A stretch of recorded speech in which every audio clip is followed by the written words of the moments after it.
Hello வணக்கம் நண்பர்களே, welcome to Matrix Collection YouTube channel. நம்ம இந்த வீடியோ என்ன பார்க்க போறோம்னா, ஆர்ஆர்பி குரூப் பீட்டோட ஃபிசிக்கல் எஃபிஷியன்சி டெஸ்ட் பற்றின ஒரு ஃபுல் டீட்டெயில்ஸ் தான் பார்க்க போகிறோம்.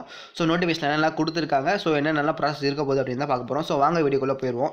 ஸோ ஃபஸ்ட்டு வந்து ஃபிசிக்கல் எஃபிஷியன்சி டெஸ்ட்டில் வந்து யாரெல்லாம் கூடுவாங்க அப்படின்னு பார்க்கும்போது சிபிடி டெஸ்ட்டில் வந்து மெரிட் லிஸ்ட்டை பேஸ் பண்ணி அவங்களுக்கு வந்து பிஇடி எக்ஸாமுக்கு வந்து கூடுதலாக சொல்லியிருக்காங்க. ஸோ அந்த மெரிட் லிஸ்ட்டில் வந்து எத்தனை பேர் கூடுவாங்க அப்படின்னு பார்க்கும்போது நம்ம சென்னை டிவிஷனில் வந்து 3000 வேகன்சிஸ் இருக்குன்னா இவங்க வந்து மல்டிபிள் ஆஃப் 2 ஓகேங்களா. ஸோ 2 டைம்ஸ் மல்டிபிள் ஆஃப் 2னா ஒரு 6000 பேர் தான் வந்து கூடுதலாக வந்து சொல்லியிருக்காங்க. பட் இப்போ வந்து என்ன சொல்லிட்டு வராங்கன்னா, இது வந்து 1:3 இல்லைனா 1:5 வரதுக்கான வாய்ப்புகள் இருக்குது அப்படின்னு சொல்லியிருக்காங்க. பட் அது இன்னும் கன்ஃபார்ம் நியூஸ் கிடையாது. ஸோ அப்படி பார்க்கும்பொழுது வந்து 1:2 தான் வந்து இப்போதைக்கு இருக்க கன்ஃபார்ம் நியூஸாக இருக்குது. அதே மாதிரி ஆர்ஐபி என்ன சொல்லியிருக்காங்கன்னா, வேகன்சிஸ் வந்து இன்க்ரீஸ் பண்ணுறதோ டிக்ரீஸ் பண்ணுறதோ வந்து அவங்க முடிவு தான் ஓகேங்களா. ஸோ யார் இன்க்ரீஸ் பண்ணிட்டாங்க இல்லை எதுக்கு டிக்ரீஸ் பண்ணிட்டாங்க சொல்லிட்டு யாரும் எந்த ஒரு கேள்வியும் கேட்க முடியாது அப்படின்னு அவங்க மென்ஷன் பண்ணியிருக்காங்க. அது மட்டும் இல்லை, பிஇடி டெஸ்ட்டை வந்து பாஸ் பண்ணவங்களுக்கான குவாலிஃபிகேஷன் என்ன அப்படின்னு மென்ஷன் பண்ணியிருக்காங்க. ஸோ வாங்க அதை பற்றி போயிடுவோம். ஸோ நீங்கள் பிஇடி டெஸ்ட்டில் வந்து நீங்கள் மேல் கேண்டிடேட்டாக இருக்கும்போது உங்களுக்கு ஒரு தனி செக்ஷனோ, ஃபீமேல் கேண்டிடேட் இருக்கும்போது உங்களுக்கு தனி செக்ஷனோ கொடுத்துருக்காங்க. அதாவது நீங்கள் மேலாக இருக்கும் பட்சத்தில் வந்து நீங்கள் வந்து 35 கிலோ ஒரு வெயிட்டை வந்து வெயிட்டை வந்து நீங்கள் தூக்குற மாதிரி இருக்கும். அந்த வெயிட்ன்றது என்னென்னா ஒரு மணலில் தான் கொடுத்துருப்பாங்க. ஒரு பை மணல் கட்டிட்டு அந்த 35 கிலோ வெயிட்டை கொடுத்துருப்பாங்க. அது நீங்கள் வந்து ஒரு 100 மீட்டரில் வந்து நீங்கள் வந்து அதை எடுத்துகிட்டு போகணும். ஸோ நீங்கள் வந்து 2 மினிட்ஸ்ன்றது நார்மல் இதில் போனாலே வந்து எடுத்துகிட்டு போயிடலாம். நம்ம ரொம்ப ஸ்பீடாக தான் ஓடணும் அப்படின்னு அவசியம் கிடையாது ஓகேங்களா. ஸோ ரொம்ப ஸ்பீடாக ஓடணும்னு சொல்லிட்டு கீழே விழுந்துடாதீங்க. ஸோ 35 கேஜி வந்து தூக்கிட்டு வந்து 100 மீட்டர் வந்து 2 மினிட்ஸில் வந்து போகணும். அதே மாதிரி நீங்கள் ஃபீமேல் கேண்டிடேட்டாக இருக்கும்போது நீங்கள் வந்து உங்களுக்கு வந்து 20 கேஜி வெயிட் தான் குறைச்சிருக்காங்க ஓகேங்களா. ஸோ உங்களுக்கு வந்து மேலே கம்பேர் பண்ணும்போது உங்களுக்கு வந்து வெயிட் மட்டும் தான் குறைச்சிருக்காங்க.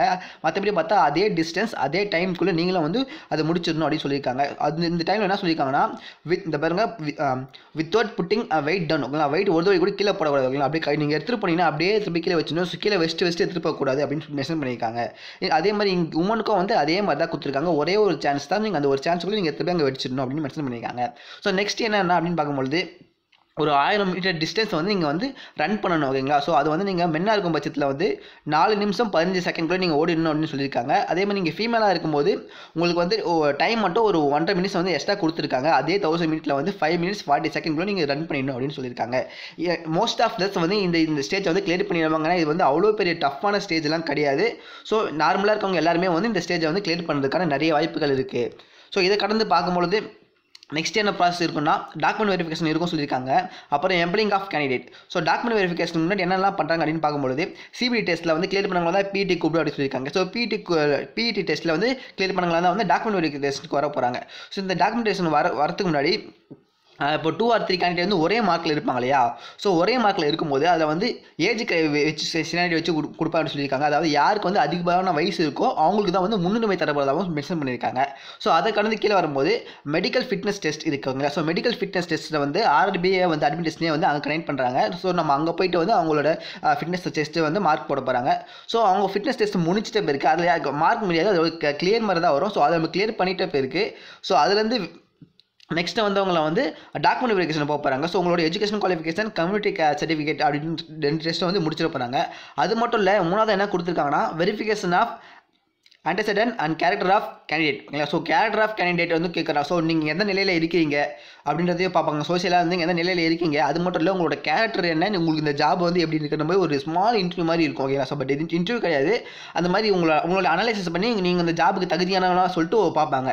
ஸோ இதெல்லாம் முடித்தா கூட அவங்க வேறு என்ன மென்ஷன் பண்ணியிருக்காங்கன்னா, இந்த ஆர்ஐபி வந்து கம்ப்யூட்டர் பேஸ்ட் டெஸ்ட் வச்சு பிடி டெஸ்ட் வச்சு மெடிக்கல் டெஸ்ட் வச்சு அதுக்கப்புறம் டாக்குமெண்ட் வெரிஃபிகேஷன்லாம் பண்ணினா கூட உங்களை ரெக்கமெண்ட் தான் பண்ணுவோம். ஸோ உங்களுக்கு கன்ஃபார்ம் கிடையாது அப்படின்னு மென்ஷன் பண்ணியிருக்காங்க. அது கன்ஃபார்ம் கிடையாது அப்படின்னா அதுக்கப்புறம் கன்ஃபார்ம் பண்ண போகிறது யாருன்னா ரயில்வே அட்மினிஸ்ட்ரேஷன் ஒருத்தர் இருக்காங்க. ஸோ அவங்க தான் கன்ஃபார்ம் பண்ண போகிறதா சொல்லியிருக்காங்க. ஸோ அது வரைக்கும் நம்ம ரயில்வே அட்மினிஸ்ட்ரேஷன் கன்ஃபார்ம் பண்ணுற வரைக்கும் உங்களுக்கு வந்து ஜாப் வந்து உங்களுக்கு கன்ஃபார்ம் ஆயிடுச்சு அப்படின்ட்டு நம்ம வந்து ஆர்டர் பண்ண முடியாத அளவுக்கு இருக்கும் ஓகேங்களா.